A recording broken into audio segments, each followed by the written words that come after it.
Well, here we are on the first, I'm not going to say substantial because it's only a couple inches, but our first snowfall of the year 2025. And the temperature, I don't know, it's probably about 29 degrees, 30, somewhere in there. So it's nice out. It's actually very pleasant out here compared to the last few days we've had. And I believe with this warmer air rolling in, that's probably why we got the snow, going from the cold to a little bit warmer. But oh, Ellie is out. Check her out. Ellie, baby, what you got? Oh, she loves the snow.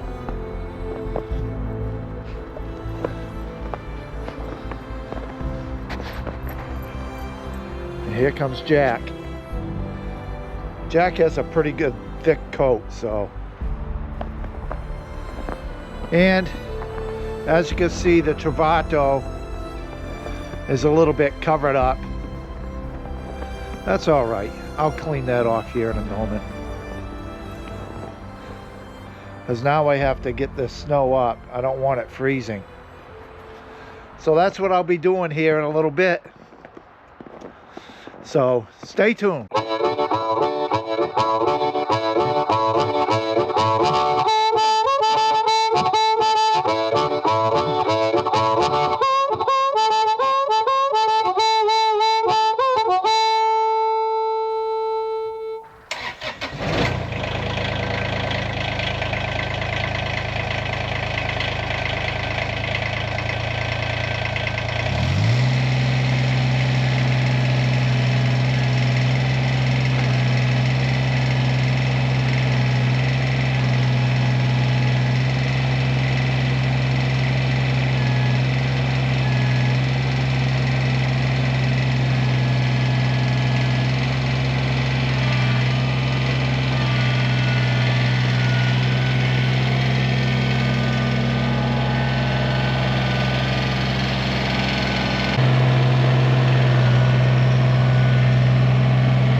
And there you go, all done for now anyway. Dug it all out. One thing I didn't do, I didn't scrape off the van yet. I'm not worried about that. I'll do that when it stops. I did put the windshield wipers up though. And it's very comfortable working out here. I use my tractor just to scarf out kind of the middle of the driveway. Makes it easier. I'm going to put up these wipers as well. And we'll clean all that off after. But now I'm going to put my cover on the tractor, keep the seat dry and all that. There we go. Got my cover on it. Straighten that out a little bit. Yeah. Looks good. I love this tractor. It's got a diesel engine. So I'll come out here. And I may not come out here for, I don't think I've been on this thing for a month. And boy, it fires right up. You know, so there's a lot to be said about having a diesel engine. Unfortunately, what used to be cheaper than gas is now probably, I believe, it was higher, but it may in fact be about equal now. I'm not sure. Maybe some of you diesel guys can tell me that. I just go down, I fill up a tank, and I don't even bother looking at the price. But if I had a rig where I was putting 50 gallons of diesel in or 25 gallons of diesel in, I would definitely be paying attention to the price. And I do remember when I had that, the Integra Odyssey, I would see the gas prices and I'd see the diesel price, and I'd feel better because the diesel prices were in fact higher than my gas prices. And I was putting, I think that was a 50-gallon tank on that Odyssey, so you can imagine it would be quite a fill-up. So the snow's still coming down, but I'm not sure how long. Well, I'm going to head inside because my job is accomplished out here. Well, it's still coming down. Not too bad though. And I think this will melt pretty quickly. That is the snow on the pavement. Because you can see it's already melting here. And I haven't done a thing over there. But I think what will happen is tomorrow is going to be sunny and 36. So I don't even think I'm going to clean up any more out here. I'll take care of the van tomorrow. Not a big deal.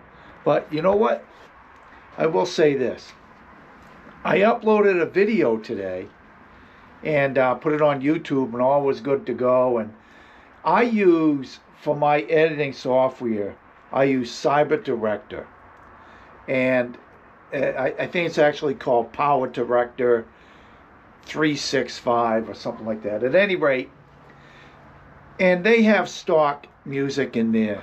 So there's some music that I put in this video just as kind of a backing music where I'm not talking and I'm showing install and this and that. At any rate, I got hit for 2 copyrights on that video. So I immediately deleted it and went ahead and put a couple other songs on. And it's not really songs, they're just music tracks. And these are tracks supplied by CyberDirector or PowerDirector, whatever you want to call it. I think CyberDirector is the parent company. PowerDirector 365 is the actual software. And I just don't understand it, why I have used those tracks in the past plenty of times, and then today I get hit for a copyright. So the whole process of having to edit your video, and then there's a word for it, where you process the video, you render it, and then after it renders, you upload it to YouTube, where it is again processed through the YouTube portion of their rendering, or whatever you want to call that. So it takes a little while, and that's sometimes you may see a video that looks blurry on YouTube, but then a little while later it clears up because YouTube is still processing the video, but it's been released and it's coming out as SD, standard definition, as opposed to high definition or 4K, which I produce my videos in. So at any rate, what happens is with this whole copyright violation, I end up having to go through the whole rendering and uploading process again. So hopefully this latest video, a day in the life, will go smoothly.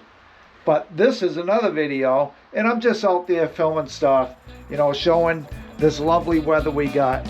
And pretty soon I'm gonna head off to the gym like I always do, and we'll see what happens tomorrow.